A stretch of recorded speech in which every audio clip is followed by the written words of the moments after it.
Hello, hello, hello. Good morning, good morning. This is your girl, Dr. Stephanie D. Barnes, CEO of C-Suite Women's Network, where women and a few good men learn how to be the CEOs of their lives. Being the CEO of your life means that you make the decisions to create the life you desire and deserve. And yes, it is Thanksgiving morning, and I just want to say happy Thanksgiving to all of you. It is such a beautiful and peaceful day. I'm here at my dad's house, still in my bonnet. Yes, this is the business and bonnets version. I'll just give you a little view here. It is so peaceful out here on the lake. This is one of my favorite places in the world. One of my other favorite peaceful places is at my Aunt Demetria's house. Both of them live in really nice wooded areas, and it's just so peaceful. One day I'm gonna have me a place that's real peaceful. I had two very peaceful homes.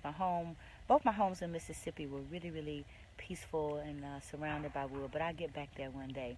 But anyway, hello, happy Thanksgiving to you. But I did not want this Thanksgiving day to get away from me, from us, and this is all in the way. I'm out here on this porch, and yes, I'm looking a hot mess. It's a little warm out, so I got my coat on, got my bonnet on, and did not want the day to get away without bringing you day 3 of Who's at Your Table, being deliberate about who is feeding your mind. And on day 1 and day 2, I talked about the importance of, who should be at your grown folks table. And remember, that's your rejuvenator, your North Star, your cheerleader. Well, it's your cheerleader, your North Star, your sunshine, and your iron sharpener. Those are folks that need to be at the grown folks table. And on yesterday, I told you about the folks that you need to move from the grown folks table and move them to the kids table. That's the sunburns, the invalidators, the machetes, and the haters, the limitators, and the invalidators, right? So, and the sunburns. Those are folks who need to be at the kids table. So today, what I wanted to share, which is apropos as we are setting the table, getting ready to have our Thanksgiving feast. Probably some of you are in the kitchen, or if you like me, you sitting around waiting on the folks that's in the kitchen, because this is the first Thanksgiving that I am not cooking. I'm at my dad's house, and I'm going to eat whatever he prepares, and he's got a good menu decided for us. So that's what I wanted to talk to you about today, is to decide on the menu, because it is equally as important for you to be sure that the people that are feeding your mind are good, but it is as it is for you to be feeding the people who are at your table goodness. Because you don't want to invite somebody to your table and then they sit down and you giving them hot sauce and crackers, right? Nobody wants to come over to Thanksgiving dinner and the food is nasty, or it is not enough food, or it's cold, or the food's real good but the company is stink. So you want to make sure that you are deciding on a great menu. And, I always think that there are some very important things that anytime you set a table, whether it is Thanksgiving table, whether it is the negotiation table, whatever kind of table it is, it's very important that you serve good food for the souls of those who will be there. Because whether it is your personal relationships, your business relationships, community relationships, it is a relationship, and it needs to be nurtured. It needs to be fed good things. So the thing that I want you to talk about today is, being deliberate about what's on your menu. What are you serving people? And the very first thing that you should serve folks when they sit down at your table is love. And, I'm not talking about romantic love. You may get to that. Ain't nothing wrong with a little love. But what I am talking about is love. And my favorite definition of love is that's in the Bible. Love is patient, it's kind, it does not bear grudges, it is not haughty, it endures forever. And the thing that I love about that definition of love is, regardless of whether it is a business relationship, whether it is a personal relationship, whether it is a romantic relationship, that definition tells us how to treat people in a way that is going to reciprocate just the love of human beings, the love of humankind for us. And again, regardless, you need to love the people you do business with. You need to love your coworkers. And now we've seen a lot of stuff in the news about folks being, getting a little bit too much love. I ain't talking about touching on folks. I ain't talking about romantic love. But you need to love the people you work with, because if you can't love them, meaning you can't be patient and kind and not hold grudges and not do wrong against them, if you're not going to be persistent and endure to the end, then it's not going to be a good relationship, because people don't do businesses with business and products. They do business with people. So whether you are working on a job or you have your own business, at the heart of your business relationships are people. So you got to love people. People want to be loved. Because remember when I talked about, the mean, nasty, and validated people are the folks who need the most love, right? And, the world just needs more love. And love doesn't mean being stupid and blind and just, accepting all kind of foolishness. What it does mean is accepting people for who they are and loving them from where they are. And sometimes you have to love folks from a distance, right? Yeah, you have to build solid relationships. Perfect. And it's so important to love people in a genuine way, because if all you are doing with your customers, your coworkers, your clients, the people you provide service to, is thinking about what you can get from them, they're not going to come back to the table. I went to, y'all know I've had my saga with Starbucks the past couple of days. The first day I went to a Starbucks, they didn't have my non-fat milk, which just really hurt my whole soul, because I only get one drink, the triple venti skinny latte. That's the only drink I get. I went back the next day, they had one.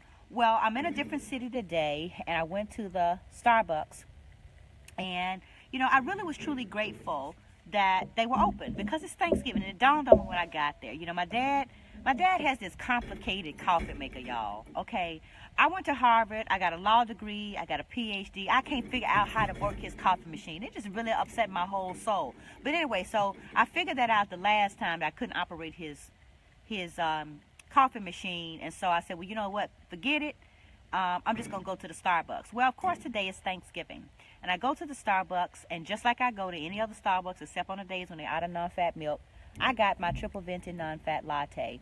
And I do it because, like I say, I have a brand loyalty, not because, I want Starbucks, but I like the way they fix my coffee, right? But one of the things that I did before I left there, when it really dawned on me that here I am, my shishi foo self. Yes, I was up in the Starbucks with the mink coat on. I did take the bonnet off to go inside. My brother looked at me like, you gonna go in there like that? And I was like, yeah, I am. But then I was like, okay, I'll take the bonnet off. But anyway, before I left at Starbucks, I made sure to show them some love, because they were there away from their families to serve me and the other folks who were there for coffee. And, far too often, we don't love the people that serve us, that provide a service to us, and the people that we want to serve. And so sometimes you just got to show a little love. So that's the first thing you need to have on your menu when you ask people to sit there. The next thing that you need to have on your menu is openness. Far too often we are entering into business, personal, romantic relationships expecting people to read our minds. And if I have not learned anything in the past 45 years, in particular the past 22, and that is the importance of communication. And I'm not just talking about talking, you share some words, you exchange some words, but really talking to people and really hearing people. And I am a great thinker, right? Are you telling me? Yeah, I do have my leopard yoga pants on. But yeah, one of the things, I'm a deep thinker, right? I'm always thinking. I'm a great strategist. Is what makes me good as a business coach. Is what It is what makes me good as an attorney, as I'm always, always, always thinking. However, the downside to that is I don't often do a lot of talking about what I'm thinking. And, when I reflect back over my personal relationships over the years, I think about how the fact that I'm not always open with what I'm thinking has, impaired the quality of my relationship. So one of the things that I'm committed to doing in my business as well as in my personal life is to be more open, because people need to know what you're thinking. Now, they don't need to get the, the machine gun bullet version of a brain dump, but they do need to know what is important. So if you don't like the way somebody's doing something, you need to tell them. If you want something from someone, you need to tell them. And I'm not talking about screaming and hollering at them, but I'm just saying being open and sharing. Because if you invite people to sit at your table, they need to know that when they sit down, it's a place where they're going to be heard. It's a place where they can say what's on their minds, and it's a place where the truth is respected, and in fact it's encouraged. So if you're going to set a table, make sure you serve openness. That means being open with who you are, open with what you're thinking, open with what you want, and allow people to be open with you. Because sometimes when people are open, they don't tell you what you want to hear, right? They tell you what you need to hear, but they tell you what you want to hear. And I know, if y'all have ever been around me and my family, my dad, my two brothers, and I, we're crazy as road lizards, and just have such a good time. It's kind of rowdy, and it's not really appropriate for cable TV. We might make a good reality TV series on, it can't be on anything that's regulated by the FCC. It gets pretty funny, pretty raw, but it is hilarious. But, my dad and I are very much alike. He's a Virgo, I'm a Virgo, very opinionated, and I have a rather unorthodox way of expressing myself sometimes. And I know my dad and I were just talking about something. It was a serious topic, and I made a comment about, and at first it made my dad mad. And, but what I really love about the relationship is we just kept on talking. I was able to articulate what I was saying in a more clear fashion so that he would understand what I meant, and we had a very great conversation. And so that's what we've got to be willing to do in our relationships. When somebody pisses you off, makes you mad, or you think what they're saying is different than what they've actually said, because that's where that's how a lot of relationships disintegrate, whether it's a personal, professional, or a romantic relationship. They disintegrate because you're thinking apples, I'm thinking oranges, and we done made a whole fruit salad that has just gone to hell, right? So we've got to be willing to be open, and when it is clear that someone does not understand, that we are honest enough to just go ahead and say, hold on, let's wait a minute. Here's what I meant to say, now let's talk through it. And not let the conversation end until you are at a good place, okay? Because you may not always be able to resolve stuff, but you need to continue the conversation and make sure that you're open. So that's the big thing at your table. The next thing, which is related, that you need to serve on your menu is honesty. You need to be honest about how you feel, what you want, what's important to you, and what you don't want. And you need to allow other people to be the same way, and you need to respect it when they are honest with you. Because when people are honest with you, they're going to share some things that, again, you don't want to hear. They're going to share some feedback that hurts your feelings. But most of the time, whether they mean for it or not, that feedback is going to be something that's going to help you. So, you've got to be willing to receive honesty. You got to welcome people to bring a bottle of honesty to the table. Don't just tell them to bring me what feels good. You've got to encourage people to bring honesty, and you've got to serve it up as well. So the next thing that you've got to do is authenticity. Now, y'all are seeing me in probably one of the most authentic, this is the kind of foolishness I do. This is so my personality. I'm sitting out here on this back porch in my leopard yoga pants with my bonnet on and a full length mink. This is a little crazy, but this is who I am, right? It fits my personality. I'm not doing this to impress anybody. It's cold, and this is the coat I had, so this is what I put on. But we've got to be willing to be authentic, and sometimes we got to show a little bit of the realness of us. Now, there's some realness that does not need to be shared. We do sometimes get on Facebook Live and all the social media platforms, and we show and tell a little bit too much. So I'm not talking about being inappropriately authentic or being, there is such a thing as TMI. Where you share too much information, but you do need to be authentic and let people see the real you. And because, again, people do business with people, not with products and services. So, you've got to be willing to be your real self, because if you can't bring your real self to the table, then, one, that's not the right table. You have failed at owning your own table. So if it is a table where you can't even bring the real you, you need to really seriously think about what it is that you're doing. And then you need to encourage people and let people know that they can bring the real them to the table. Because people, now, when I do Thanksgiving in my home, I'm shishi foo-foo, right? So I like my china. My wedding china, I pull it out like 2 or 3 times a year. I love to set the table. I put all my crystal out. I got all my fine linens. And, I'm not doing that to impress anybody, but I just truly love the experience of setting the table and having all my little fancy schmancy stuff out there. And, that's just fun. But, when people come to the table, sometimes I do have people over and that's not what they're used to, right? I'm not going to make them feel bad about it. And we're going to talk about, why I got different crystal out there. And sometimes it helps me to reinforce some stuff myself. But I want people to come to my table and they're enjoying my experience. And when I go to their house and they serve me on a paper plate out of paper cups, I'm going to be so happy with that paper plate and paper cup, because that's the way they wanted to serve their food. And so we need to be respectful of the authenticity of others. Because, if people feel like, well, Stephanie likes to eat her Thanksgiving dinner off of china and crystal. So, when she comes to my house, I'm going to go out and buy me some china and crystal so that, that she'll like my table. Well, no. If I can't come to your table and eat off of whatever you got, then I don't need to be at your table either. You don't need to have me there. That means I'm not respecting your authenticity. And likewise, when you come to my table and I feed you off my little fancy schmancy stuff, you roll with it.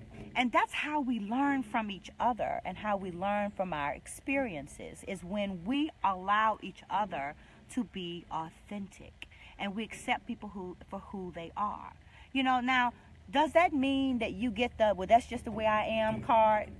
No. What it means is that you make a concerted effort to be the true you, but you also make a concerted effort to understand how the true you affects others, and you adapt so that you have a mutually beneficial relationship. So that's something that's really important to do. Okay, so hopefully, is this resonating with y'all? I see a couple of see a couple of comments, and I see the hearts. Send me some hearts if you're loving this. I want to know, is this resonating with you, and if this is something that am I on the right track here? Let a sister know. So anyway, which leads into the next thing that you need to serve at your table, which is reciprocity. Because again, having a table is about not just what people bring to the table, but what you give to them when they get there. And you should always, always, always look to see how can you add value to people. Because before you begin asking, what can you do for me, what you should be thinking about is, how can I add value to you? Because when you think about how you add value to people, because a lot of times we think about trying to get people to like us. I want you to like me, right? I want you to like who I am. And Lorenzo says, I love that way of thinking. I strongly agree. It keeps us comfortable with one another, being accepted by each other regardless of social and economic status.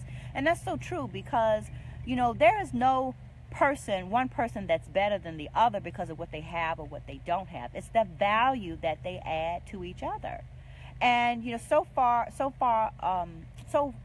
too often, rather, we're looking at what how can I get this person to like me? What can I get from them? I want them to like me. Why don't they like me? Well, that's really not important. When you look at ways to add value to people and they need you, because that's something that as a CEO, you've always got to be focused on asking the question, how can I add value to others? Because as long as you do, when people need you, they'll make sure you're at the table. When people don't need you, they ain't gonna look around and ask, well, where is Stephanie? Why isn't she here? Well, it's because I hadn't added anything to the table. I'm just taking up space at the table, you know? So always think about reciprocity. The most important thing at your table is peace.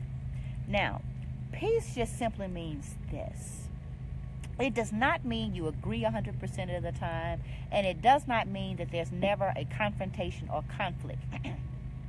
But what it does mean is that there is a commitment to getting back to a place of peace, because it's really important to think about to have peace always as a goal of any conversation. I want to keep the peace. Now, do you keep the peace to your detriment or to the detriment of others? No. But you do need to have peace, because when people come to your table, they want to come to the table and know that it's a safe space. And it's a safe space even though they may be challenged, but it's still a safe space. And it's not a place where they've got to come and feel like they're fighting. They got to fight their way through dinner. Nobody wants to do that. Imagine you're sitting at the table and, you got to fight somebody to get to the macaroni and cheese. Somebody there with a fork beating at your hand. You're just trying to get you some mac and cheese. And a lot of us don't bring peace to the table and wonder why won't nobody sit with us. And many times we allow our hurt to surface, and we allow this hurt to manifest its way in anger. And nobody wants to sit down at the table with somebody angry and stink, even if you're angry about something, because you may just need to step away from the table for a minute, get yourself together, and come back so that you can have a coherent conversation. So again, peace is something that's really important. And as a CEO, one of your main jobs is to bring inspiration. Because remember what a CEO does. A CEO comes up with an idea, comes up with a strategy, and works with a team to execute that strategy. And they get that team to execute the strategy through inspiration. Because leadership is about influencing others through your behaviors and actions. Excuse me just a second. It's not about making people do stuff. It's not about coercing people to do things. It's about influencing others and inspiring them. They get so inspired. They're like, oh my gosh, this is so wonderful. This is something that's really going to make an impact. I want to be a part of that. And when you master the ability to inspire others, people can't wait to get to your table, because people want to be poured into. People want something as simple as you recognizing, you know what, you did a great job at that. I love the way you write. I love the way you are able to express yourself, or you have a beautiful smile. You cannot imagine the inspiration that people get from people seeing them, hearing them, recognizing them, and again helping them to understand the way to bring out the best in them. Because sometimes your inspiration is merely in you showing up. It's merely in you doing what you do every day, being an inspiration to others, because they can say, wow, she can do that, he can do that, I can do that too. So inspiration is something that's really important, and that goes to the next part, which is motivation. And motivation is the act of, because you can inspire by your behavior and actions without ever saying anything to somebody. Motivation is the act of getting people to move, right? And so you are giving them incentives, you are explaining things to them, you are giving them a reason for moving. And so you want to motivate people, but don't just motivate people for the sake of making them feel all hype. Motivate people to action, because if at the end of the day the folks that you work with don't learn something, feel something, and do something, you're not truly motivating them. You just saying a bunch of rah-rah. So like when you work with coaches, every coach that you work with ought to help you feel something. You feel good. You ought to learn something. You actually acquire a skill or a knowledge, and then you ought to do something. Meaning that you actually are able to apply that and you are able to take action. Because if you're working with coaches, you're working with mentors, you're working with counselors, all you do is feel good, you got yourself a cheerleader. So you want to make sure that as a CEO, you are helping the people around you. You're motivating them through helping them to feel something, learn something, do something. So that's something that's really great. And then the next to the last thing, I'm almost through because my coffee's getting cold and I want to write in my journal. And that is innovation. You know, don't serve the same thing every time. If every time they come to your house you got spaghetti, meatballs, change it up. Do some lasagna, do some macaroni and cheese, do some fried chicken. You know, don't serve fried chicken every time. You're going to clog up their arteries or whatever. So be innovative. Don't think that you got to do things the same old way, the same old way, the same old way. Yes, that may be a proven way, but look at ways to constantly improve what you're doing so that you can be better, better, better, and better. So bring innovation to the table because, again, nobody wants to eat the same meal every single time. So spice it up a little bit. You know, add something, take something away. Make sure that the people who are at your table are being challenged to think outside the box. Not just having to challenge you, but openly ask people, is there a better way to do this? What do you think? You know, when I worked with a team, when I was in corporate America, one of the biggest revelations I ever had, and it was the best thing I ever did for myself and for my team, was when I was willing to let my team think for themselves. You know, instead of telling them, here's what I want y'all to do because this is the way I think I ought to do it. You know, I had very bright team members, and one day I just handed them over the reins and let them come up with ideas about the areas that they were experts in, and they came up with some things I never would have come up with. So when you appreciate and allow and invite innovation, you will improve your performance. You will improve your ability to expand, and you will get some ideas that you would never come up with. That's why as a CEO, you always work with a team, because your ideas are great, but they are even greater when you leverage them against the strengths and talents of other people. Smart CEOs always work with a team. And then the last thing that you want to serve at your table is this, and that is compassionate confrontation. Compassionate confrontation. And you may ask, didn't you say something about peace? Why would I want to openly invite compassionate confrontation? Here's why. If everybody around the table is thinking, doing, saying the same thing, then no one at that table is needed. And everybody's lying. Because if you've got the right people at your table, they've got great ideas, they've got different ideas, they have opinions. And yes, it is, sometimes you just don't want to hear it. I don't want to hear what you got to say, but you need to hear what they've got to say. And you need to hear it in a way where they feel safe to say it. Because if your team is afraid to disagree with you, or they're afraid to bring you bad news, then you have seriously failed as a CEO. And I can speak from that personally. You know, that one of the worst leadership experiences I've ever had was when I did not openly embrace confrontation in a way that my team felt safe to say what was on their minds, right? And so it hurt me, it hurt my team. So we've got to be willing to embrace compassionate confrontation. And so that also comes in the way of holding your team accountable. Because here's the thing, if you've got somebody on your team who is underperforming, who is jacked up and jacking up their lives, and you don't say anything about it, then you are just as responsible for their behavior as they are. So I remember working with an executive who had an employee that worked for him like 15, 20 years. And there was a process failure. And I went to talk to him about the process failure. And he said, well, you know, Bob has worked for me for 15 years. And you know what? I have to do my job and his job too. And, you know, I just can't get him to do, he's just incompetent, but I have to do my work and his work too. And that's why the process failure happened. And I was like, what? Because first of all, you mean to tell me you got somebody you know is incompetent, has been working for you for 15 years, and you doing their job for them? Seriously? So, it does you no good, and it does your team no good when you allow underperformance to happen. So as a CEO, you must have the courage to have compassionate confrontation, say what needs to be said, and the compassionate part is say it in in the best way possible. It still may hurt their feelings, still may piss them off, but you need to say what needs to be said.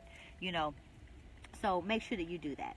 So I'm going to close out and just by saying this, at your table, whatever you have on your menu, you need to have love, openness, honesty, authenticity, reciprocity, peace, inspiration, motivation, innovation, and compassionate confrontation. And I want to know, what do you need to serve more of at your table? So put that in the feed. What I need to serve more compassionate confrontation, or I need to serve more love, I need to serve more peace. Put that in the hashtag, or put that rather in the feed. I'd love to hear from you what it is you need to serve more of. And at the end of the day, you want to make sure that your table is an environment where the truth can be heard. It's an environment where people can't wait to get there. And it's an environment where when they get up from your table, they're ready to go out and make an impact in the world, whatever that means. Because when people come to your table, you want to energize them in a way that's going to make a difference to you, make a difference to them, and make a difference to the world around us. So with that, I'm going to close out and sit here for a little while, listen to some music, watch the ducks out here on the pond, drink my coffee, write in my journal a little bit, and then I'm going to go inside and lay down in front of the fireplace and watch my daddy cook. Yep, that's what I'm going to do. I'm going to watch. Actually, I'm going to pour me a glass of wine in front of, actually, I think I'm going to run. I think I am going to go running. So I'm going to go run, and then I'm going to come back and lay down in front of the fireplace with a glass of wine and watch my daddy cook. And then when he tell me, I'm going to sit down at the table and eat until I am full. So I am so glad that you joined me today for part 3 of the 4-part series, Who's at Your Table?